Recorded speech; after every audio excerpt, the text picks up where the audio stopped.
ग्रंथ करण के काज, जाते मिले समाज सब, पावे निज पद राज। मोक्ष मार्ग प्रकाशक ग्रंथ, पेज नंबर 5, नीचे की दूसरी, नीचे से दूसरी पंक्ति। पुनश्च 3 लोक में अकृत्रिम जो जिनबिंब विराजमान है, मध्य लोक में विधि पूर्वक कृत्रिम जिनबिंब विराजमान है, जिनके दर्शन आदि से एक धर्मोपदेश के बिना अन्य अपने हित की सिद्धि जैसे तीर्थंकर केवली के दर्शन आदि से होती है, वैसे ही होती है।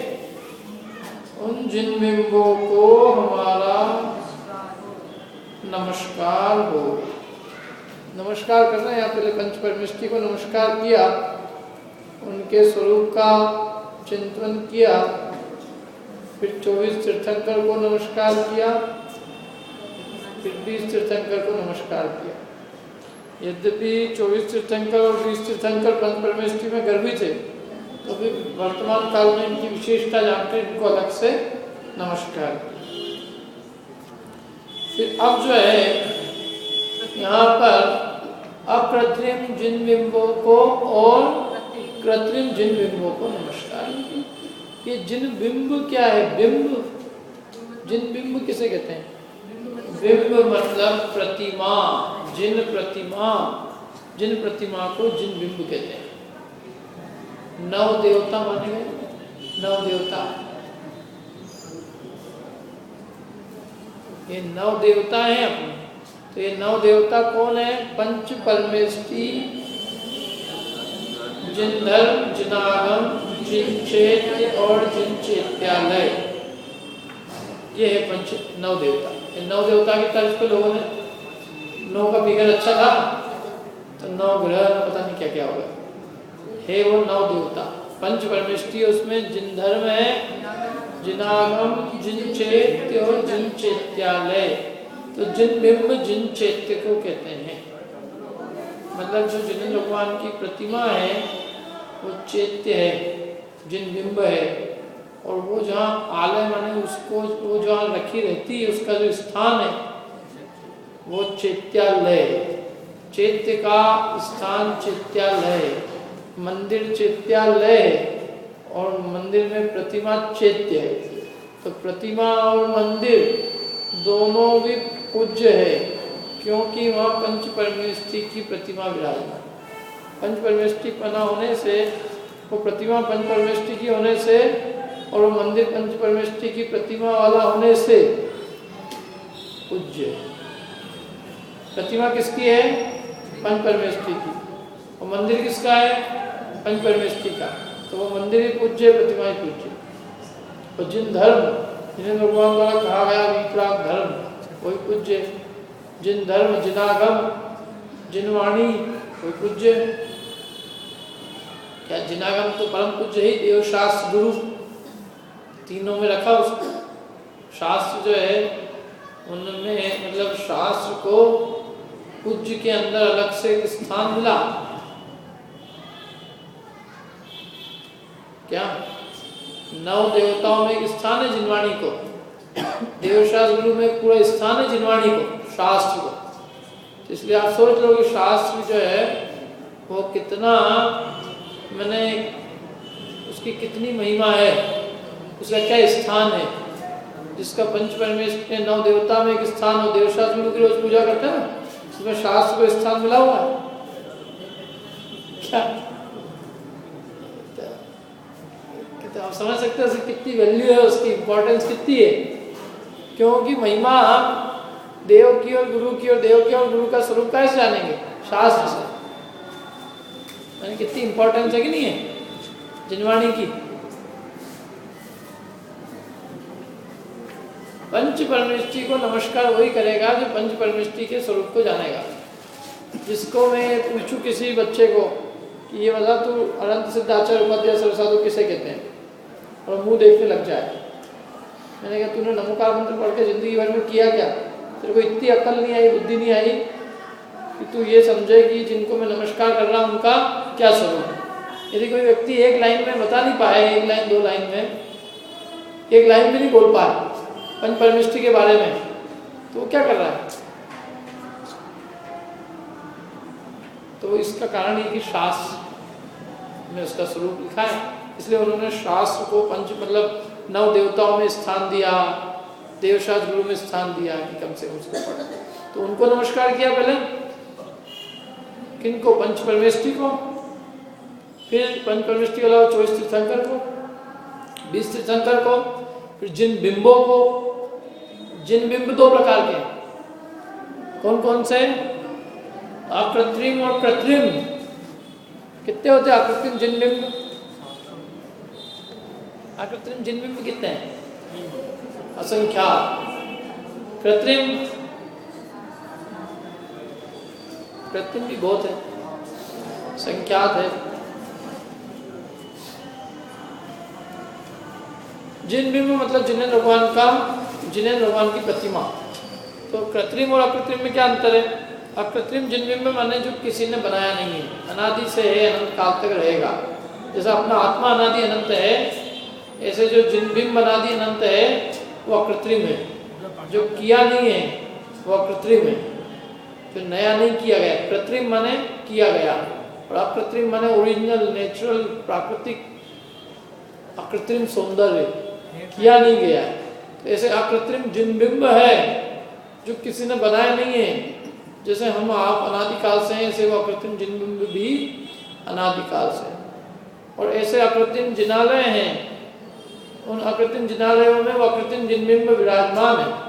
अकृत्रिम जिनालय है कुल 56 लाख ऊपर 97 जानिए, 74 पे गिन ले 81 भवन जिनवर जानिए। तीन लोक भीतर शाश्वतेश्वर असुर नर पूजा करे, तीन भवन को हम अर्घ लेके पूजिए जग दुखर। और बोलते हैं पूजा में 56 लाख ऊपर 97 जान, 56 लाख ऊपर 56 लाख ऊपर 97 जानिए, 74 पे गिन ले 81 भवन जिनवर जानिए। ये जिनेंद्र भगवान कितने भवन है। 3 लोक भीतर शाश्वत है, 3 लोक के अंदर ये शाश्वत है। शाश्वत मतलब शाश्वत, 3 लोक भीतर शाश्वत है। सुर असुर नर पूजा करे, ये कौन पूजा करते हैं? सुर असुर नर। 3 भवन को हम अर्घ लेके पूजिए, भव दुख हरे। संसार में जो जन्म मरण का दुख है उसका अभाव। तो कितने हुए ये? वसु माने 8 करोड़ 56 लाख 97,481। ऐसे इतने तो अकृत्रिम जिनालय हैं, उसमें से 7 करोड़ 72 लाख तो नीचे, 84 लाख 97,023 ऊपर ऊर्ध्वलोक में, मध्यलोक में 458 है। जो भी है, एक एक जिनालय में जो उत्कृष्ट जिनालय है उनमें एक एक जिनालय में 108 जिनेंद्र भगवान की प्रतिमाएं विराजमान है। कितनी? 108। ऐसे ही है, ऐसे अनेकों जिनालय हैं अकृत्रिम, और उनमें अनेकों जिन बिंब विराजमान है। और ये बड़े वालों की बात करें, छोटे छोटे जो है एक एक देवों के विमान में ऐसे अनेक देवों के विमान है, असंख्यात ज्योतिषियों के। एक एक देव विमान में एक एक और अकृत्रिम जिन बिंब है। तो ऐसे असंख्यात जिन बिंब है। लेकिन ये जो मेन पब्लिक जिनालय है उनकी बात है, वो प्राइवेट है। 2 तरह के अकृत्रिम भी, एक प्राइवेट और एक पब्लिक। पब्लिक के लिए जो ओपन है वो पब्लिक जिनालय, और प्राइवेट जिनालय क्या? प्राइवेट माने अपने अपने विमानों में जो है, तो अपने अपने विमानों के जिनालय बहुत है, असंख्यात है। लेकिन जो पब्लिक के लिए है वो ऐसे जिनालय वो 8 करोड़ 56 लाख 97,481। और जो उत्कृष्ट जिनालय है उनमें 108 प्रतिमाएं विराजमान है। जैसे खूब जिनेंद्र भगवान इसमें 108 सब में नहीं है, मतलब उत्कृष्ट जिनालयों में है।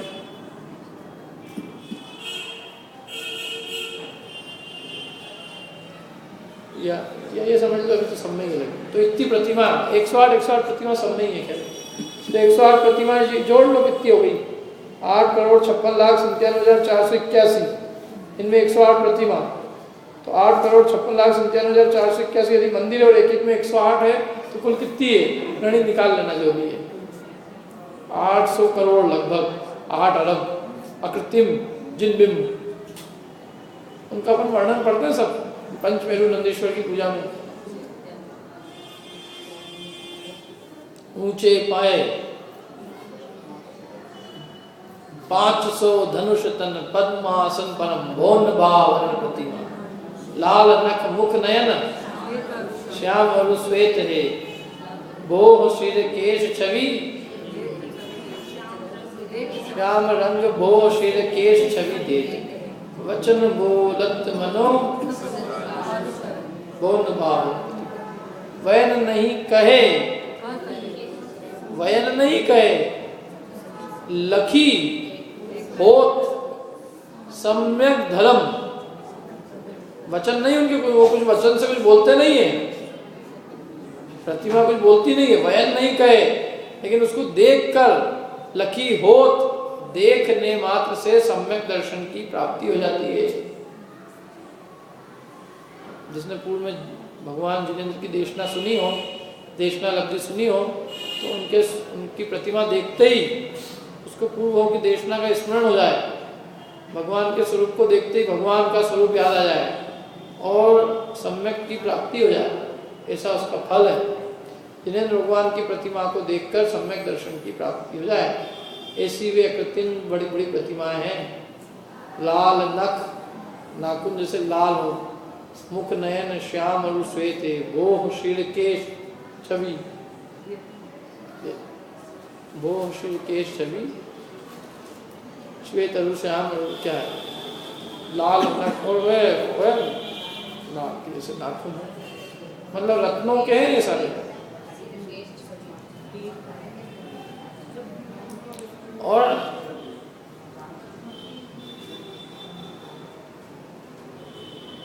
मतलब प्रतिमा जो है एकदम देखते ही उसको अत्यंत वैराग्य भाव हो जाए। वचन बोलत मनो हसत कालु शरम, ऐसा ऐसा वचन बोलती नहीं है, लेकिन ऐसा लगता है जैसे अपने से बोल रही है, और कालुष को मैंने अपनी जो मलिनता है अपनी उसको दूर करती है।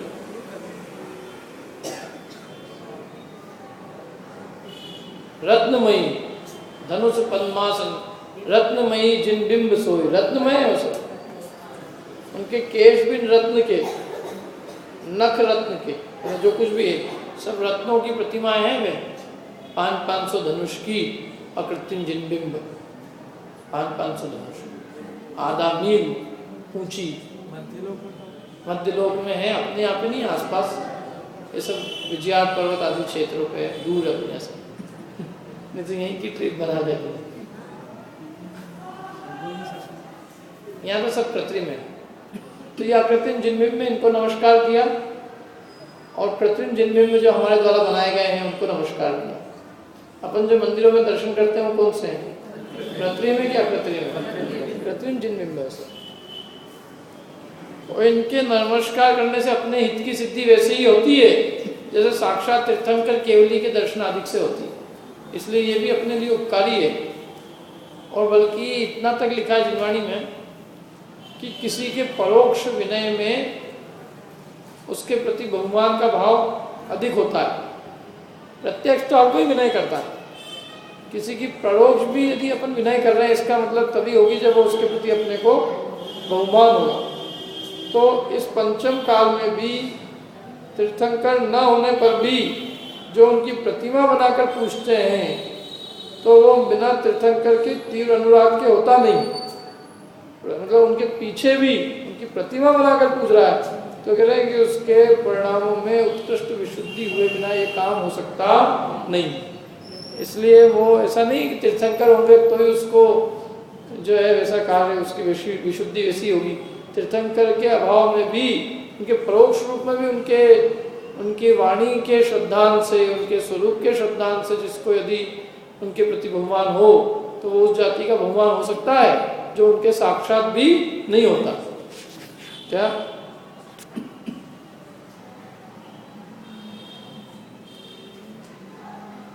क्योंकि कौन पूजे नहीं, तो जब तक भगवान जिनेंद्र के स्वरूप की श्रद्धा न हो और मतलब वो देवशास्त्र गुरु की श्रद्धा न हो तो वो कौन पूजे? मतलब सच्ची पूजा की कह रहा हूँ मैं, वो कुल क्रमागत नहीं। कुल क्रमागत तो अभी यहाँ ढोक देगा फिर कहाँ देगा भी होगा, वो बात नहीं कर रहे हैं।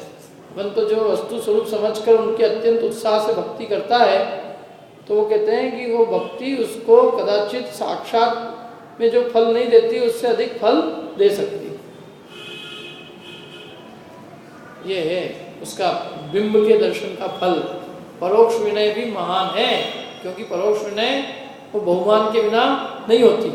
दूसरी एक बात और इसमें लिखी कि उनके दर्शन आदि से, उनके वचनों के मतलब जिन बिंब के दर्शन से एक उपदेश आदि के बिना अन्य अपने हित की सिद्धि वैसी होती है जैसे तीर्थंकर केवली के दर्शन आदि से होती है। एक अपने को क्या नहीं मिल रहा अभी? उपदेश नहीं मिल रहा है, तो उपदेश के लिए जिनवाणी है।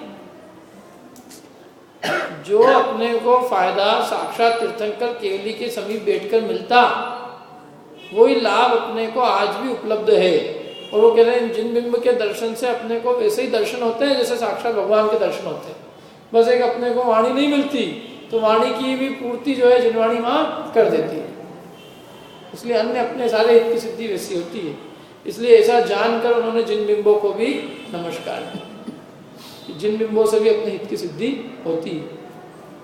मैंने भगवान जिनेंद्र को देखकर हमें उनका स्वरूप याद आता है और साक्षात भगवान की याद आ जाती है। और तीर्थंकर समोषण में भी बैठकर जो काम होता, मैं समोषण में उपस्थित होकर वो ही काम उनकी प्रतिमा भी हमें कर देती है। परोक्ष में भी उनका विनय हमारे अंदर में परिणामों में विशुद्धि का कारण होता है। तो ये जानकर हमने उनको यहाँ पर नमस्कार किया। इतना ही है कि वो भगवान की प्रतिमा वैसी होनी चाहिए, कैसी? जैसे भगवान साक्षात में विराजमान थे। जिन प्रतिमा जिन सार की कही जिनागम माही। जिनेंद्र भगवान की प्रतिमा कैसी होनी चाहिए? जिनेंद्र भगवान के सरीखी। भगवान जैसे समोषण में विराजमान थे वैसे ही उनकी प्रतिमा होगी। भगवान अपन ने उनको कब माना? जब उन्हें केवल ज्ञान प्रकट हुआ। तो केवल ज्ञान प्रकट होने के बाद में जब उनका समोषण लगा, समोषण में गंध कुटी में जैसे भगवान विराजमान थे वैसी यदि प्रतिमा है तो पूजनीय है। और यदि वैसी ना हो और हम कहें भगवान सूखे सूखे अच्छे नहीं लग रहे हैं, इनको थोड़े आभूषण पहना दो, इनके ऊपर मुकुट रख दो, इनके ऊपर थोड़ी अच्छी पुष्पमाला वगैरह, पुष्पमाला नहीं तो और यहाँ नहीं तो उनके इधर उधर शरीर पे कहीं भी लगा दो, पाँव पे लगा दो, नहीं हो तो अच्छा लगेगा थोड़ा। तो कहते हैं अब वो भगवान नहीं रहे। क्यों नहीं रहे? क्योंकि अब वे साक्षात जैसे जिनेंद्र भगवान समोषण में विराजमान थे वैसे नहीं रहे वो। अब थोड़ा अंतर आ गया उसमें। गांधी जी की समझ लो, गांधी जी की कहीं स्टेचू हो तो क्या ऐसे लगते सूखे सूखे गांधी जी, अपने को तो पसंद नहीं है ऐसे गांधी। अब इतना जमाना चेंज हो गया तो जमाने के साथ थोड़ा चेंज होना चाहिए। तो पहना दे उनके जो है स्टेचू पे कोई सूट पहना दे रेमंड्स का, एडवर्टाइज भी हो जाए उसका। क्या कोई जींस पहना दे उनको, क्या कोई चश्मा गॉगल वगैरह लगा दे। एक किया तो बहुत पुराना चश्मा है गांधी छाप चश्मा, इसे मजा नहीं आएगा। जैसे गॉगल लगा दे उनके क्या, और लाठी की जगह हाथ में मोबाइल पकड़ा दे तो वो गांधी जो है ना, और उसकी फोटो आ जाए तो कोई आदमी ने यदि इस तरह की छेड़खानी भी की होगी ना, सरकार उसको अंदर कर देगी। क्यों अंदर कर देगी साहब? मॉडर्न गांधी उसमें क्या है? मॉडर्न कुछ नहीं है। गांधी के स्वरूप के साथ छेड़खानी नहीं हो सकती। गांधी का वो स्वरूप पूज्य है जो उन्होंने सादगी के अंदर जिया था। गांधी की काय के वजह से गांधी की इतनी स्टैचू काय की वजह से लगी? गांधी जी ने सादगी अपने इससे कि गांधी जी ने जो है सूट बूट पहना था, इससे सादगी अपनी थी। भले पहना हो उन्होंने सूट बूट पहले, इन बाद में नहीं पहना सकते। पहले सूट बूट पहना था उन्होंने, पहले तो सब अच्छे कोट वोट में रहता था। लेकिन आपने आज तक देखा उनको कहीं पे भी किसी जगह स्टैचू लगा हुआ कोट वोट में, सूट बूट में? क्या? तो गांधी जी की महानता तो इससे है कि उन्होंने वो चादर और धोती को अपनाया। इसकी कहानी मालूम है आप लोग हैं?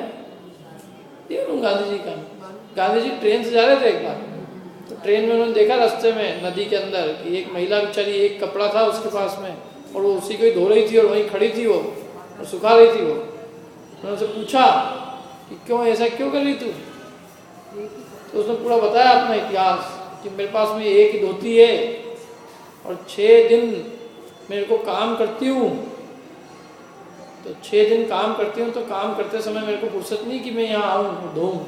एक दिन में आती हूँ तो उस दिन मेरे को भूखे रहना पड़ता है, और यहाँ आती हूँ और दिन भर तो आधी जब नीचे की धोती हूँ पहले, फिर नीचे की पलट के ऊपर लगाती हूँ, फिर ऊपर की धोती हूँ, ऐसे करके वहीं खड़े खड़े रह के वहीं सुखाना पड़ता है। तो गांधी जी ने सुना तो गांधी जी के होश उड़ गए। उन्होंने कहा कि मैं तो अंग्रेजों के सामने चार चार कपड़े पहन के जाता हूँ, तो वो समझते हैं कि ये देश में बहुत धन है और मैं देश का प्रतिनिधित्व करता हूँ, मतलब प्रतिनिधित्व करता हूँ, लोग समझेंगे कि यहाँ तो बहुत धन। तो जैसा असली हिंदुस्तान है वैसा मेरे को बताना चाहिए इनको कि असली देश की क्या स्थिति है। तो उन्होंने तत्काल सूट बूट चेंज करके वो धोती दुपट्टे में आ गए। क्या जितने सारे नेता हैं ना गांधी के नाम पे अभी सब चीजें चल रहे हैं सारे, तो वो ऐसे थे वो पहले के नेता भी, इसलिए लोग उनकी मानते थे। तो वो उन्होंने वो जीवन जिया, इसलिए लोग उनके वो हुए। अब वो जो है वो उनकी सादगी से लोग वो हुए, कायल हुए, उनके सूट बूट से तो इन थे, चरखा चलाते थे वो खुद का ही, वो धोती भी अपनी खुद की सी। तो ये जो है गांधी की महानता जब उससे है, तो भगवान जिनेंद्र उनके स्वरूप में छेड़खानी कैसे कर सकते हो आप? आपको अधिकार क्या है? और यदि उसमें करोगे तो दंड मिलेगा। दंड इसलिए मिलेगा कि जैसे थे वे वैसे रहने दो, उसमें एक्स्ट्रा जोड़ने से क्या सिद्धि है? क्योंकि वो उनकी वीतरागता के कारण पूज्य है। तो तुम्हारे ये जो चीज़ें तुमको अच्छी लगती है, भले ही तुम्हें अच्छी लगती है, लेकिन वो उस चीज़ से वो पूज्य नहीं है, उनकी पूज्यता समाप्त हो जाएगी। तुम्हें तो राग अच्छा लगता है तो तुम राग रंग की चीज़ें उन पर डालोगे, लेकिन वो उससे उनकी वीतरागता खंडित हो जाएगी। इसलिए इतनी सी नो अलाउड नथिंग, जो है भगवान एकमात्र देह उनके साथ है, देह के अलावा और कुछ नहीं है। अरे मुनि अवस्था में ही सब परिग्रह छूट जाता है, तो अनंत अवस्था में तो सवाल ही नहीं उठता किसी परिग्रह का। तो जैसे भगवान अनंत समोषण में विराजमान थे, उनकी प्रतिमा भी वैसी ही होती है, वैसी ही होनी चाहिए, उस पर कुछ नहीं होता। जिनवाणी में इतना रत्न शावकाचार्य में तो इस तक पे लिखा हुआ है कि पार्श्वनाथ के ऊपर जो फंड लगाए वो भी ठीक नहीं है, फंड जरूरत ही नहीं। फंड मुनि अवस्था में थे, रक्षा हुई थी उनकी मुनि अवस्था में, अनंत अवस्था में उपसर्ग होता ही नहीं। उपसर्ग जो है मुनि अवस्था में होता है, अनंतों के उपसर्ग नहीं होते, केवली होते ही सारे उपसर्ग खत्म, केवल ज्ञान प्राप्त हो गया ना। कोई कितने पत्थर बरसा रहा, पत्थर नहीं बरसते उसके बाद। परम औदारिक शरीर में कोई उपसर्ग नहीं होता, केवलियों के ऊपर कोई उपसर्ग नहीं होता। यदि केवली के भी उपसर्ग माने तो फिर वो परम उदारिक शरीर और केवल ज्ञान और वो सब क्या करे? अनंत ज्ञान, अनंत दर्शन, सुख, अनंत वीर करेगा क्या? अनंत वीर की सामर्थ्य नहीं रही, अनंत सुखी नहीं रहे। केवली कोई उपसर्ग नहीं, उपसर्ग मुनि अवस्था पे था, तो इसलिए मुनि अवस्था की तो हो सकती है, क्योंकि मुनि अवस्था पे तो उन पर उपसर्ग हुआ था। लेकिन केवल ज्ञान होने के बाद में ना कोई फण थे ना कुछ था, सब गायब हो गए। ऐसे कैसे केवल ज्ञानी अवस्था में रहे? लेकिन हर आदमी को कुछ न कुछ संकट मोचक चाहिए ही चाहिए। पिक्चर नहीं तो कैसे बने, संकट मोचक नहीं हो तो कोई तो उपसर्ग करने वाला आए, तो फिर एक संकट मोचक के रूप में आए, तो दोनों आ जाए ना उसमें थोड़ी बहुत, तो संकट मोचक के रूप में कम से कम वो भी तो दिखेगा। कौन? रक्षा करने वाला, नहीं तो वो तो उसका रोल ही खत्म हो गया। फिर उसका रोल तो बताना ना आपको। बाकी वो वास्तव में वो भगवान अनंत की प्रतिमा देखा, विचार किया जाए तो उस पर तो कोई चीज़ की जरूरत नहीं है। यहाँ तक कि जैसे बाहुबली भगवान की भी जो प्रतिमा है, तो वो जो बेले वगैरह वो भी मुनि अवस्था के थे। केवल ज्ञान होने के बाद कुछ नहीं रहा उनके ऊपर, बेले वेले कुछ नहीं। लेकिन खैर वो तो मुनि अवस्था में जहाँ थे वही केवल ज्ञान हो गया उसी क्षण अंतर हो गया।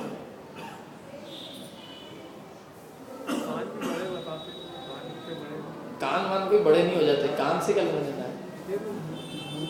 उसी में लिखा हुआ रक्त का छाव का जान में, तो वो मूर्ति की मजबूती के लिए वो मूर्ति की मजबूती के लिए। तो कान जैसे यहाँ से टच हो गए ये वो सब मूर्ति की सुरक्षा के लिए, वो तो वो पत्थर इतना लोड सहन करे उसकी वजह से, वो अलग चीज़ है वो। तो ये है ये सब भगवान की प्रतिमा ना, भगवान जैसे। अपन कॉमन सेंस से सोचो ना, समोषण में भगवान होंगे तो कैसे होंगे, कैसे होंगे? क्या वो आभूषणों से सराबोर होंगे? क्या उन पर कुछ लगा होगा?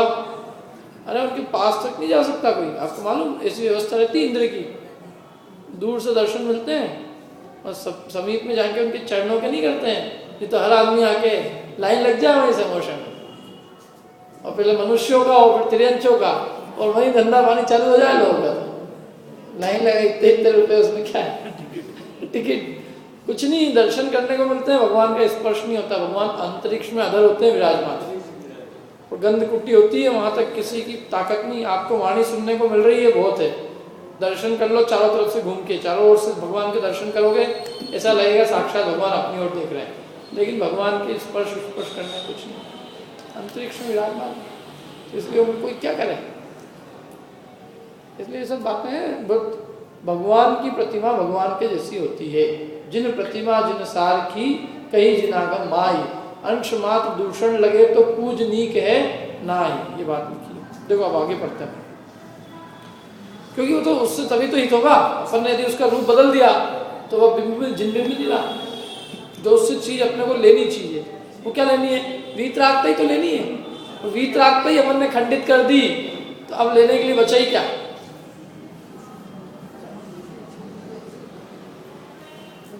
आगे देखो, पुनश्च केवली की दिव्य ध्वनि द्वारा दिए गए उपदेश के अनुसार। किसकी दिव्य ध्वनि? केवली की। केवली माने केवल ज्ञानी की। दिव्य ध्वनि द्वारा दिए गए उपदेश के अनुसार गणधर द्वारा रचे गए अंग और प्रकीर्णक। ये अंग क्या है और अंग प्रकीर्णक क्या है? अंग तो है द्वादशांग, 12 अंग उसको कहते हैं अंग, और द्वादशांग से जो अक्षर बच गए उसको अपन ने क्या कहा था? अंग वायु, उनको प्रकीर्णक भी कहते हैं। प्रकीर्णक का अर्थ होता है यत्र तत्र बिखरे हुए पुष्प की भांति।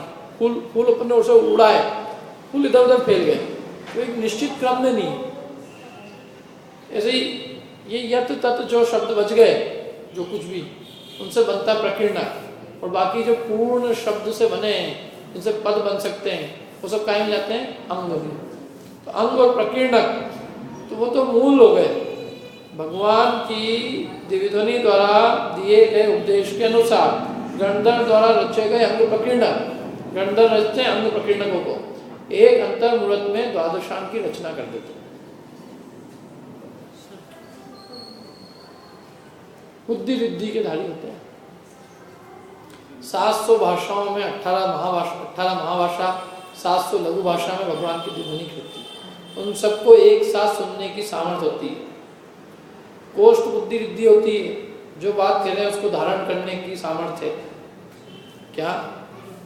पद रिद्धि, बीज रिद्धि, कोष्ठ बुद्धि रिद्धि, ऐसे अनेक रिद्धियों के धारी होते हैं गणधर देव। और इसलिए गणधर के बिना दिव्य ध्वनि खिड़ती नहीं है, क्योंकि गणधर में होती है रिद्धियाँ, जिससे कि वो द्वादशांग की रचना करने में समर्थ होते हैं। तो वो योग्य श्रोता के अभाव में वक्ता की दिव्य ध्वनि निकलती। क्या? और वो योग्य श्रोता वो इसलिए क्योंकि वो बुद्धि रिद्धि की धारी होते हैं, बुद्धि की प्रकृष्टता होती है। माने भगवान जिनेंद्र की वाणी वो निरक्षण निरर्थक नहीं जाती, वो योग्य श्रोता होता है, उसको धारण करने की सामर्थ्य, धारणा इतनी प्रबल होनी चाहिए, उसको सुने और उस वाणी में से पूरी द्वादशांग की रचना कर दे। तो बीज रिद्धि होती ना, बीज रिद्धि माने एक पद दिया जाए, एक पद से सैकड़ों पद की रचना कर दे। एक बीज से सैकड़ों पद, जैसे बीज से बहुत बड़ा वृक्ष हो जाता है, जैसे एक पद से हजारों पदों की रचना कर दी। बीज रिद्धि अनेक भाषाओं में आई है, संभिन्न संस्कृत रिद्धि अनेक भाषाओं में खिल रही है। सब भाषाओं को ग्रहण करने की सामर्थ्य होना। कोष्ठ बुद्धि, जहाँ जो बात है जिस प्रसंग में, उस प्रसंग की बात को उसी प्रकरण में याद रखना, ध्यान रखना। ऐसी अनेक विद्या होती है गणधर देव को, तो इसलिए गणधर देव की उपस्थिति होती है। तो वो गणधर देव उपस्थित रहकर द्वादशांग में गणधर देव अंतर्मुहूर्त में द्वादशांग की रचना करते हैं। अंतर्मुहूर्त लगता है द्वादशांग की रचना। फिर क्या होता है, वो तो रचा क्या है, उन्होंने अपनी बुद्धि में रच ली उसको। कोई मन लिखा नहीं है वहाँ पे कि चलो लाओ कॉपी फटाफट फटाफट फटाफट लिखते जाओ, सुन लिखा, ऐसा नहीं है। बुद्धि में द्वादशांग की रचना हो जाती है। फिर वो जो रचना होती है तो उस समय इतने बुद्धिमान लोग होते हैं तो वो उनको पढ़ाते हैं, तो वो पढ़ने वाले भी द्वादशांग को सीख जाते हैं। पहले तो था ही नहीं सब कॉपी पेन वगैरह।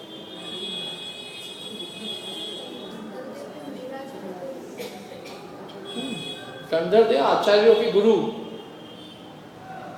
जब तक मुनि नहीं बनते तब तक ये कोई रिद्धि नहीं होती। पहले वो मुनि दीक्षा धारण करते हैं, मुनि दीक्षा धारण करते हैं, उनको अंतर्मुहूर्त में मन पर ज्ञान और अनेक विद्या प्रकट होती है एक साथ। मतलब भगवान से ही दीक्षित होते हैं कि ऐसे अलग से? कोई जरूरी नहीं, नियम नहीं है। भगवान के साथ भी दीक्षित हो सकते हैं। जब भगवान ने दीक्षा ली थी तब उनके साथ ही दीक्षित हुए। शांतिनाथ भगवान के जो भाई थे, माने भाई मतलब कजिन भाई थे, सगे नहीं। अच्छा, तो वो उनके साथ ही दीक्षित हुए थे। साथ में दीक्षित होने के बाद उनके गणधर थे।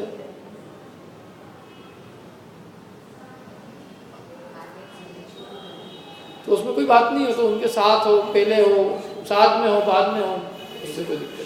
श्री गुरु वर्ड आता है गंधराचार्य के लिए, श्री गुरु ने बताया मतलब अपने हरिहर भगवान के लिए भी आता है और गंधर आचार्य के लिए कहाँ आता है श्री गुरु? बाद में आता है ना, श्री गुरु आता है। श्री गुरु के लिए। तो वो श्री गुरु तीर्थंकर गणधर सबके लिए प्रसंग के हिसाब से। श्री गुरु परम गुरु अस्य मूल ग्रंथ करता श्री सर्वज्ञ देवा तत्व ग्रंथ करता श्री गंधर देव परम देवा परम देव परम गुरु। परम गुरु तो वही अनंत भगवान, और फिर गुरु में कोई भी हो सकता है। वो गुरु किस प्रसंग के लिए कह रहे, मैंने वो अनंत भी हो सकते हैं, तीर्थंकर भी हो सकते हैं, अनंत तीर्थंकर, और सामान्य गंधर भी हो सकते हैं, निराज भी हो सकते हैं, सब गुरु में। इस प्रकार केवली की दिव्यध्वनि द्वारा रचे गए उपदेश के अनुसार गंधर द्वारा रचे गए अंग प्रकीर्णक। तो गंधर ने तो रचे काय की अंग प्रकीर्णकों की रचना की, और उन्होंने अपने जो शिष्य थे उनको पढ़ाया। तो बुद्धिमान थे लोग, पढ़ लेते थे अंग प्रकीर्णक बिना कोई लिखावट के। फिर जैसे जैसे बुद्धि कम हुई, तो बुद्धि कम हुई जब तक, तो अंग प्रकीर्णक गायब हो गए, अंग गायब हो गए। अंग गायब हो गए मतलब बुद्धि में नहीं रह पाया। द्वादशांग था पहले द्वादशांग तो 11 अंग 14 पूर्व, पहले पूर्व गए क्या 14 पूर्व, 14 पूर्व में से एक पूर्व रहा, फिर एक पूर्व भी नहीं रहा, फिर एक अंग रहा, फिर अंग का हिस्सा रहा। धीरे धीरे वो भी नष्ट होता गया। जब वो नष्ट होता गया तब उन्होंने देखा कि ये तो अब समाप्ति हो जाएगी सारी जिनवाणी, तो उन्होंने शास्त्र में उसको लिख दिया।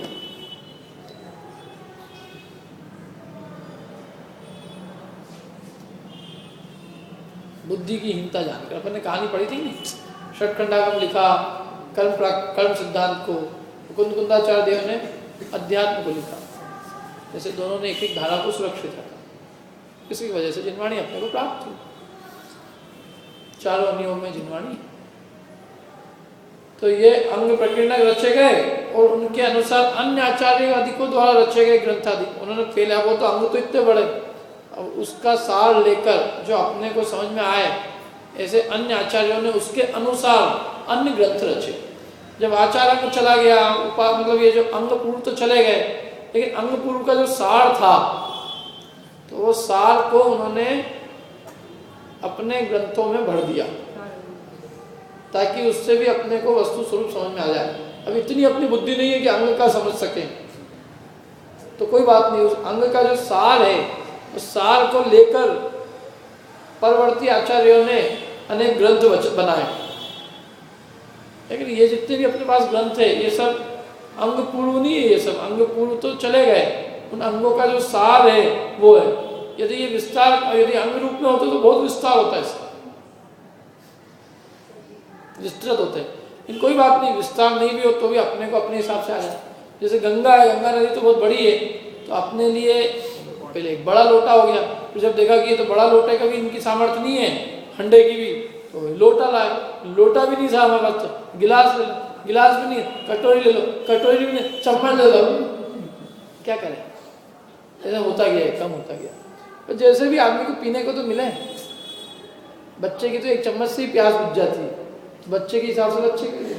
तो ऐसे ही ये जो है ना, धीरे धीरे करके अनेक आचार्यों ने जैसे जैसे बुद्धि क्षीण होती गई, तो उन्होंने काम बंद नहीं किया।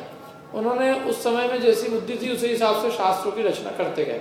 तो इस वजह से आज तक परंपरा से वो चीज़ चली आ रही है। मंद बुद्धि के लिए उसी समय करुणा करके आचार्यों ने उस समय के हिसाब से ग्रहण किया, और आज भी चलता है काम समझने के लिए, अपन जैसे अपने को समझ में आ जाए। तो उनके अनुसार अन्य आचार्य आदि को द्वारा रचे गए ग्रंथ आदि ऐसे ये सब जिन वचन है स्याद्वाद चिन्ह द्वारा पहचानने योग्य है।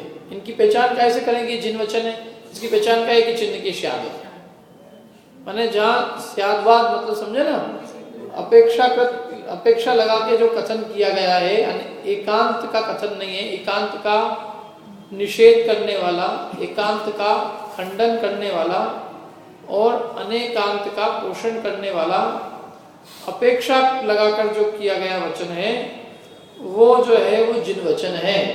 और जहाँ स्याद्वाद नहीं है वो जिन वचन नहीं है। जिनेंद्र भगवान के वचनों की पहचान ही क्या है? स्याद्वाद। ये चिन्ह है, जिनवाणी की छाप है स्याद्वाद।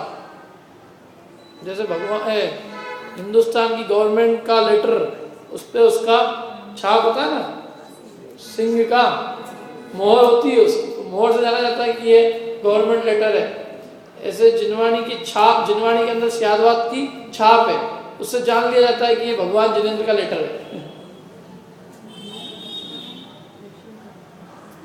स्याद्वाद की छाप है, तो स्याद्वाद द्वारा पहचानने योग्य। अब वो स्याद्वाद मालूम होता हो, नहीं तो स्याद्वाद ही किसको मालूम है? स्याद्वाद क्या है? स्याद्वाद बोला हो तो ही बोल नहीं पाए ढंग से। स्याद्वाद क्या है तो बहुत आगे की बात है। स्याद्वाद क्या होता है? स्याद्वाद का मतलब होता है, स्याद माने कथनचित, किसी अपेक्षा से, और वाद माने कहना। तो वस्तु में परस्पर विरोधी धर्म पाए जाते हैं, परस्पर विरोधी दिखाई देने वाले धर्म पाए जाते हैं। तो उस जो परस्पर विरोधी दिखते हैं, तो उस परस्पर विरोध का निराकरण अपेक्षा लगा के कर देना, उसका नाम है स्याद्वाद। क्या कह रहे हैं? परस्पर विरोधी दिखाई देने वाले धर्मों का अपेक्षा लगाकर कथन करना, इसका नाम है स्याद्वाद। जैसे उदाहरण के लिए जीव नित्य है कि अनित्य है? तो नित्य और अनित्य दोनों है। अब इसमें विरोध दिखाई देता है कि नित्य व अनित्य भी कैसे, अनित्य व नित्य कैसे, तो इसको अपेक्षा लगा के उसको निराकरण करना। द्रव्य अपेक्षा से नित्य है, पर्याय अपेक्षा से अनित्य है। द्रव्य समझ में आता है ना, पर्याय से अनित्य है, द्रव्य से नित्य है। तो अपेक्षा लगा के उसका निराकरण किया तो स्याद्वाद है। और बिना अपेक्षा के कहेंगे नित्य है, तो नित्य है तो अनित्य का लोप हो जाएगा। ये कहेंगे अनित्य है तो नित्य का लोप हो जाएगा। इसलिए लोप ना हो इसलिए अपेक्षा लगा दो। अपेक्षा लगा दोगे तो उस अपेक्षा से तो वो धर्म सिद्ध हो जाएगा, और अन्य अपेक्षा से अन्य धर्म भी सुरक्षित रह जाएगा, और एक ही धर्म का समर्थन नहीं होगा, और एक धर्म का किसी का अभाव नहीं होगा, और जो वस्तु के अनेक धर्म हैं वो सिद्ध हो जाएंगे। नहीं तो इसके अलावा कोई विधि है क्या? बताओ। नींबू कैसा होता है? नींबू के धर्म बताने तो कैसे बताओ? नींबू कैसा होता है? नींबू देखा? किस किस ने नींबू देखा? सबने देखा ना। नींबू कैसा होता है? अब आप बोलोगे पीला, तो पीला बोला तो अन्य धर्म का निषेध हो गया ना। बस कोई पीला ही सुन के चले जाए, बाजार में दिखे गोल गोल, तो पीला बोला, वो हरा भी होता है वैसे तो इसलिए वो एक ही धर्म हुआ, एक धर्म किया, अन्य धर्म का निषेध हो रहा तो उसको बताना पड़ेगा। नहीं, कलर की अपेक्षा नींबू पीला होता है, और वो भी पका वाला पीला होता है, कच्चा तो हरे भी होते हैं। अपेक्षा लगाना जरूरी है। नींबू रंग की अपेक्षा पीला है, स्पर्श की अपेक्षा कठोर अथवा नरम है, गंध की अपेक्षा इस प्रकार की गंध है, और रस की अपेक्षा खट्टा है। एक नहीं, ये सब चीजें उसमें तो अपेक्षा होता है तो सब चीजें सिद्ध हो गई, और अपेक्षा नहीं लगाएंगे तो एक ही बात सिद्ध होगी, दूसरी का क्या होगा? क्योंकि कोई खट्टा है तो खट्टा ही है, हमें पीला मानने को तैयार नहीं, एक कह रहा है तो पीला ही मानने को तैयार, खट्टा मानने को तैयार नहीं, लड़ रहे आपस में, नींबू पीला है, एक कह रहा है नींबू खट्टा है, लड़ाई हो रही है क्या बात के लिए कि ये कह रहा है कि खट्टा है, अरे नींबू तो पीला होता है, खट्टा कहाँ से होता है? वो कह रहा है कि किसने कहा नींबू तो खट्टा होता है, पीला नहीं होता है, कह रहा पीला होता है, खट्टा नहीं होता है। श्याम बात कहेगा देखो, रंग की अपेक्षा पीला है, रस की अपेक्षा खट्टा है, रूप की अपेक्षा कठोर है, अपेक्षा। अब दो बातें, या तो बता दो कौन सी अपेक्षा, और अपेक्षा नहीं बताना हो तो इतना भी बोल सकते हो आप, किसी अपेक्षा से, कथनचित स्याद का मतलब ही होता है किसी अपेक्षा से। तो ये स्याद बहुत पावरफुल है, यदि अपने को अपेक्षा नहीं भी बतानी है, डिस्क्लोज नहीं करनी है हमको, तो हम बोल किसी अपेक्षा से, किसी अपेक्षा से मतलब किसी अपेक्षा से उसमें धर्म है, या तो किसी अपेक्षा से बोल सकते हो या अपेक्षा बता सकते हो, और आप किसी अपेक्षा से इतना बड़ा भी नहीं बोलना हो तो स्यात्, जीव स्यात् नित्य, जीव स्यात् अनित्य। न्याय की भाषा में शॉर्ट में इतना ही चलता है, स्यात् नित्य स्यात् अनित्य, स्यात् नित्य अनित्य, स्यात् अवक्तव्य, स्यात् नित्य अवक्तव्य, स्यात् अनित्य अवक्तव्य, स्यात् नित्य अनित्य, सब भंग बनते हैं इसके। स्यात् उसमें सब में लगा रहता आगे, स्यात् स्यात् स्यात् माने किसी अपेक्षा से, नित्य भी है, अनित्य भी, अवक्तव्य भी है, नित्य वक्तव्य भी है, अनित्य वक्तव्य भी है, अनित्य है, नित्य वक्तव्य, अनित्य वक्तव्य और नित्य अनित्य है, और नित्य अनित्य वक्तव्य भी है। ऐसे 7 भंग बनते हैं इन सबके, तो ये भंग बनते हैं मतलब इन सब में अपेक्षा लगा के, किसी अपेक्षा से नित्य, किसी अपेक्षा से अनित्य, किसी अपेक्षा से नित्य भी और अवक्तव्य भी है, किसी अपेक्षा से अवक्तव्य कथन नहीं किया जा सकता उसने। ऐसा ऐसा बातें हैं। सप्तभंगी पढ़ी, सप्तभंगी, 7 भंगी नहीं, 7 भंगी। सप्तभंगी मतलब सप्तभंग लगाते हैं, भंगी मतलब सप्तभंग, नित्य अनित्य अवक्तव्य, ऐसे सब आएंगे जो अपन पढ़ेंगे।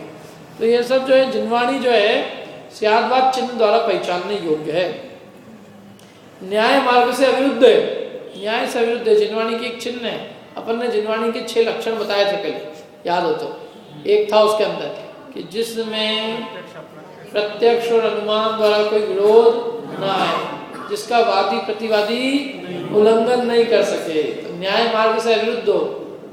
अपने को पढ़ के ऐसा लगे कि न्याय से विरुद्ध बात नहीं करेगी क्या, न्याय से विरुद्ध मतलब अपने को न्याय नीति से गलत बात हो गई। जितने पशु हैं भगवान ने मनुष्यों के लिए बनाए हैं, उन्हें न्याय की बात तो नहीं लग रही। कल से कोई को भी कह दे अपन कि ये हमारे लिए बनाए गए हैं, तो न्याय नहीं है ना, अन्याय है। किसी जीव की हिंसा की बात है, अन्याय है। तो न्याय मार्ग माने जो अपने को युक्ति से बराबर सही भासता है, जो युक्ति से नहीं भासता है वो अन्याय है। तो न्याय मार्ग से अविरुद्ध होनी चाहिए, इसलिए प्रामाणिक है। प्रामाणिकता उसकी इसीलिए क्योंकि वो न्याय मार्ग से विरोधी कोई बात नहीं करती। जिनवाणी जो बात करती है वो बिल्कुल सटीक परम प्रमाण रूप बात करती है, गलत झूठ तो कहती ज नहीं। वो अपन कस के देख लो, उसको न्याय से कस के देख लो, उसकी प्रामाणिकता सिद्ध हो जाती है। जीव को तत्व ज्ञान का कारण है। जिनेन्द्र भगवान की मतलब जिन वचन के बिना, जिनवाणी के बिना अन्य कोई तत्व ज्ञान का कोई उपाय नहीं है। तो इसलिए तत्व ज्ञान में ये कारण है, इसलिए उपकारी है, और उन्हें भी हमारा नमस्कार।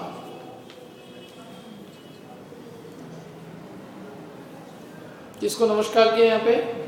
जिनवाणी को। जो भी आचार्य आदि द्वारा जो रचे गए ग्रंथ है, इन समस्त ग्रंथों को नमस्कार किया।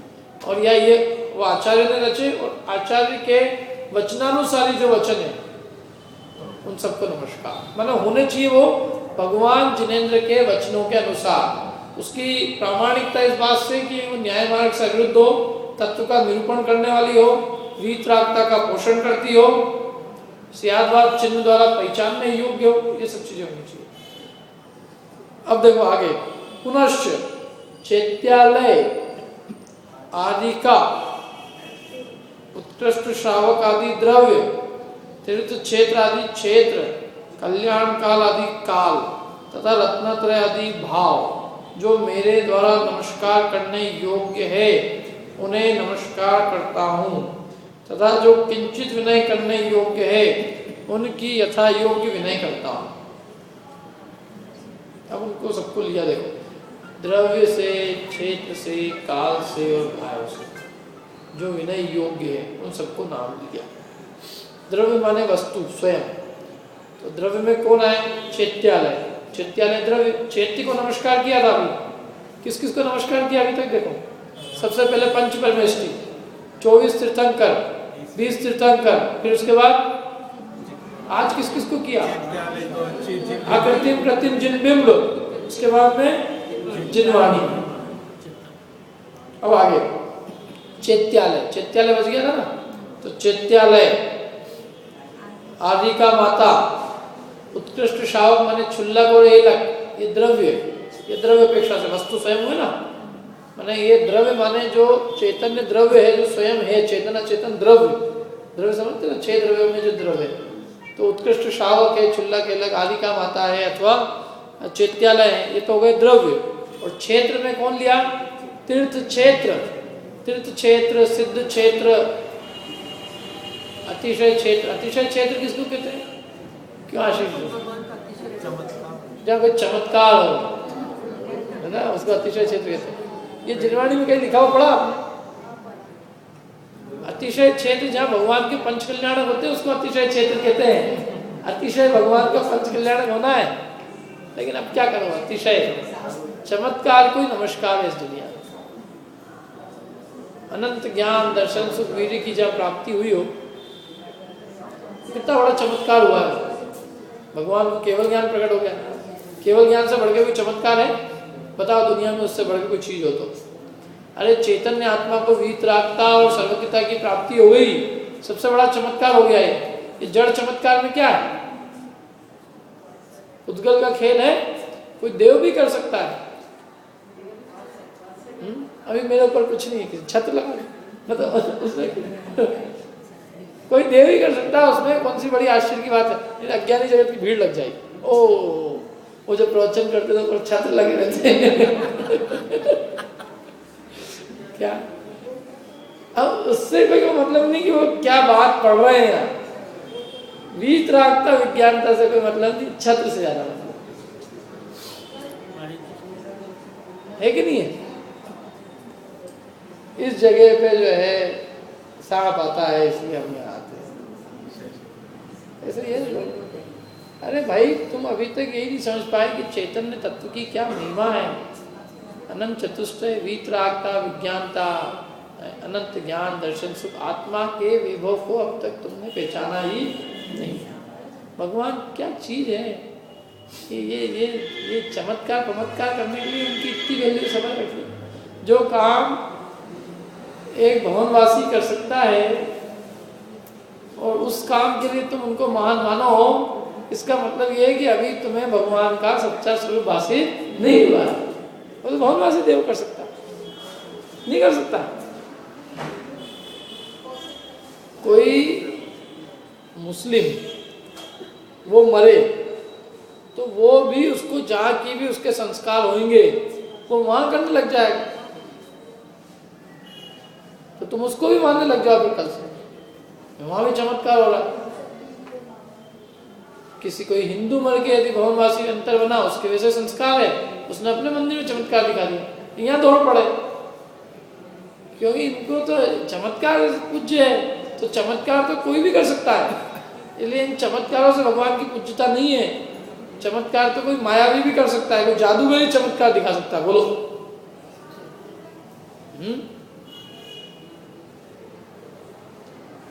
जमीन पे आम का पेड़ उगा सकता है, यहाँ बैठे हैं आम का पेड़ उगता है। आदमी को काटे और कुछ भी नहीं हो उसका, फिर भी खड़ा हो जाए, गायब करते कि नहीं करते? तो उनसे उसको अपन नमस्कार करते हैं क्या? जो काम मायावी कर सकता है, कोई जादूगर कर सकता है, कोई देव कर सकता है, यदि उन्हीं चीज़ों से भगवान को ही महान माना जाए तो भगवान में और अन्य सामान्य जादूगर और देवी देवताओं में कोई अंतर नहीं है। इसलिए वो है आप मीमांसा में भगवान मैं आपकी इन 3 छत्र से, चमर से, सिंहासन से, इससे मैं आपकी पूजा नहीं करता हूँ। ये कोई भी अपने लगवा सकता है, कोई मायावी देव भी ये सब कर सकता है, और किया ही था। रेवती रानी के समय में किया था, लगा नहीं उन्होंने एक समोशन, सब भाग पड़े। क्या तो ये आपकी पूज्यता इससे नहीं है, आपकी पूज्यता वीतरागता और सर्वज्ञता से, और वो किसी भी मायावी में नहीं पाई जाती। वो आत्मा की विशेषता है। मैं उन आत्मा की विशेषताओं से आपको पूछता हूँ, ये बाहर के चमत्कारों से नहीं। तो ये तीर्थ क्षेत्र, अतिशय क्षेत्र में बात है, तो अतिशय क्षेत्र उसको कहा है जहाँ भगवान के पंच कल्याणक हुए हैं, वो अतिशय क्षेत्र। और तीर्थ क्षेत्र तो सामान्य में जितने भी अपने मंदिर है सब तीर्थ ही है वो, क्योंकि वो संसार से तिरने का मार्ग बताते हैं, तीर्थ क्षेत्र ही। और निर्वाण क्षेत्र जहाँ से भगवान का मोक्ष हुआ, ये सब पूज्य क्षेत्र की अपेक्षा। क्यों?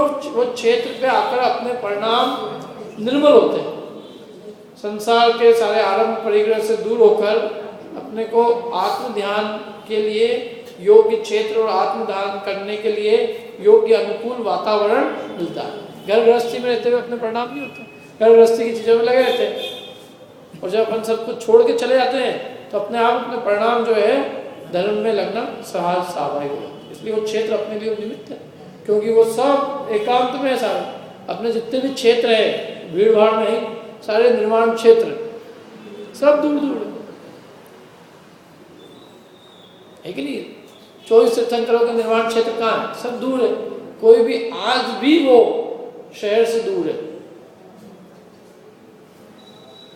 तब में शिखर दूर है, क्या कैलाश पर्वत तो पता ही नहीं लोगों को, सब दूर है। गिरनार पर्वत ठेठ ऊपर सब दूर है। एक ही है बस, एक पटना। तो उसके लिए कहते हैं कि वो जो है वहां से कौन मोक्ष गए थे? सेठ सुदर्शन। तो सुदर्शन तो बोले व्यापारी थे ना, तो मोक्ष भी इसलिए बाजार से ही गए। मैंने वहां भी बाजार ही चाहता था। पटना जहाँ से मोक्ष गया उसके चारों तरफ बाजार ही बाजार है, वो बिल्कुल सिटी के अंदर है पापा। परंतु वो क्या कहीं से भी मतलब वो सेठ सुदर्शन स्वामी इधर पीछे के काल में हुए, इसलिए हो सकता है वो इतना ऊपर नहीं हो, क्योंकि महावीर भगवान भी मोक्ष गए तो वो भी वहीं से ही गए, पर्वत से नहीं गए। बात के अंदर जो है भले ही भूमि से गए हो, लेकिन गए सब एकांत स्थान से। सब लगभग सारे तीर्थंकरों के निर्वाण क्षेत्र बिल्कुल मुक्तागिरी, मांगी तुंगी, लेकिन नीनागिरी ये सब। तो ये क्षेत्र मतलब बहुत मोक्ष मार्ग की साधना के लिए अच्छा क्षेत्र, तीर्थ क्षेत्र, अतिशय क्षेत्र, निर्वाण क्षेत्र। तो ये तो क्षेत्र हो गया। तो काल में कल्याणक काल, पंच परमेष्ठियों के कल्याणक का जो काल है वो काल की अपेक्षा उत्कृष्ट है, काल में उत्कृष्ट है। अथवा पंच कल्याणक का काल, अथवा अष्टांग का 10 लक्षण, और भी कोई पर्व है, जैसे 16 कारण, पंच में 16 कारण के अलावा ये आपके अक्षय तृतीया है। ये अक्षय तृतीया तो अक्षय तृतीया है, वीर शासन जयंती है, रक्षाबंधन है, ये सब पर्व के दिन है। कल्याण उत्कृष्ट काल है। पर्व उसको कहते हैं शुभ पंचमी है, पर्व उसको कहते हैं मंगल काल को पर्व कहते हैं। मंगल काल में जिस काल में आत्मा में रत्नत्रय की आराधना हो वो काल मंगल काल है। उनके लिए मंगल था, अपने लिए भी हम उसको मंगल बना सकते हैं। वो अपने लिए भी उस चीज की प्रेरणा देता है, तो अपने लिए भी वो काल उत्कृष्ट है। इसलिए वो कल्याणक काल आदि जो भी काल है वो काल की अपेक्षा उत्कृष्ट। और भाव में कौन उत्कृष्ट है? रत्नत्रय आदि भाव, सम्यक दर्शन, ज्ञान, चारित्र, 10 लक्षण, धर्म, ये सब रत्नत्रय के भाव। रत्नत्रय, 10 लक्षण, धर्म, क्या ये क्या है? भाव में नमस्कार करने की। तो चारों चीजें हो गई ना, द्रव्य, क्षेत्र, काल, भाव। द्रव्य में कौन कौन है? चैत्यालय आदि का जो बच गए उनको बताया। जैसे तो ऊपर सब आ गए वो पंच परमेष्ठी, 24 तीर्थंकर, 20 तीर्थंकर, जिनवाणी माँ, अकृत्रिम कृत्रिम जिन बिंब, तो सब हो गए। और जो बचे कुचे द्रव्य, तो चैत्यालय आदि का उत्कृष्ट। और क्षेत्र में तीर्थ क्षेत्र आदि क्षेत्र, तीर्थ क्षेत्र, निर्वाण क्षेत्र आदि क्षेत्र, और काल में कल्याणक काल, कल्याणक काल आदि, आदि लिया ना, कल्याणक काल आदि काल, आदि में मतलब ये नंदीश पंच में ये अष्टांग का 10 लक्षण आदि, और भाव में रत्नत्रय आदि भाव, रत्नत्रय और 10 लक्षण के भाव, 10 धर्म, उत्तम क्षमा, उत्तम मार्जव आर्जव, वो भी भाव में आते हैं। ये जो मेरे द्वारा नमस्कार करने योग्य है, ये सब मेरे द्वारा नमस्कार, मेरे द्वारा पंडित जी करें, अपन सबके लिए भी क्या है ये नमस्कार करने योग्य, उन्हें मैं नमस्कार करता हूँ। तथा जो किंचित विनय करने योग्य, जो यथा योग्य विनय करने योग्य, उसकी यथा योग्य मैं विनय करता हूँ। उन्हें जिस भूमिका के अनुसार, कोई व्रती है त्यागी, उसके अनुसार उसकी विनय करता हूँ। ये तो कल्याणक काल आदि तो स्पष्ट है, और बाकी जो जिस भूमिका के अंदर है, सम्यक दर्शन ज्ञान चारित्रिकाधारी जितने अंशों में, उसकी मैं यथा योग्य विनय करता हूँ। इस प्रकार अपने इष्टों का सम्मान करके मंगल किया है। तो सबसे पहले क्या किया, इष्ट का सम्मान किया, जो उनको प्यारे हैं उनको, उनका सम्मान किया, उनको विनय से नमस्कार किया, उनको उनकी स्तुति की, और उन्होंने क्या किया, ये मंगलाचरण किया, मैंने मांगलिक कार्य का प्रारंभ कर दिया। अब वे अनंताधिक इष्ट कैसे हैं सो विचार करते हैं। अब ये अनंताधिक इष्ट कैसे हो गए भैया, तुम्हें प्यारे कैसे हो गए, सो विचार करते हैं। बस एक पैराग्राफ को पढ़ते हैं बंदे को। इस मंगल की परिभाषा दी उन्होंने, मंगल जिसके द्वारा सुख उत्पन्न हो तथा दुख का विनाश हो, उस कार्य का नाम प्रयोजन है। क्या प्रयोजन है अपना, अपन सब यहाँ क्यों आए, सुख प्राप्त करने के लिए, दुख का विनाश हो। संसार में जीव एक ही चीज चाहता है, सुख, और दुख से डरता है, तो यही अपन सबका प्रयोजन है। और जिसके द्वारा उस प्रयोजन की सिद्धि हो, वही अपना इष्ट है। अपने लिए इष्ट कौन है, जिससे अपने प्रयोजन की सिद्धि हो। प्रयोजन क्या है, सुखी होना। सो हमारे इस अवसर में वीतराग विशेष ज्ञान का होना वही प्रयोजन है। क्यों, क्योंकि उसके द्वारा निराकुल सच्चे सुख की प्राप्ति होती है, और सर्व आकुलता रूप दुख का नाश होता है। मैंने सुख चाहिए हमें और दुख नहीं चाहिए, तो सुख कैसे मिलेगा, वीतराग विशेष ज्ञान से निराकुल सुख मिलेगा, और सर्व दुख का नाश होगा। इसलिए वीतराग विशेष ज्ञान का होना ही हमारा प्रयोजन है, और उस विशेष वीतराग विशेष ज्ञान के प्रयोजन की सिद्धि इन अरहंतादिक देव से होती है। क्यों, क्योंकि अरहंतादिक देव स्वयं वीतराग विज्ञानमय है, और इनकी पूजा करने से हमारे परिणामों में वीतराग ज्ञानता उत्पन्न होती है, और उस वीतराग ज्ञानता से क्या होता है, निराकुल सुख की प्राप्ति होती है, दुख का अभाव होता है। इससे हमारा प्रयोजन सिद्ध हो जाता है। आगे बात समझ में, अपना प्रयोजन क्या है जिंदगी का, क्यों अंकित जी, सुखी होना और दुखी नहीं होना। तो सुख किसका नाम है, कह रहे निराकुलता होना सुख है, दुख का अभाव होना मतलब दुख का अभाव, आकुलता दुख है, निराकुलता सुख है। तो आकुलता का अभाव हो, निराकुलता की प्राप्ति हो, कैसे होगा, वीतराग विशेष ज्ञान से। और वो वीतराग विशेष ज्ञान की प्रयोजन की सिद्धि किससे होगी, जो स्वयं वीतराग विज्ञानी है उनसे होगी। इसलिए हमने उनको नमस्कार किया है। वाक्य पर और पढ़ेंगे।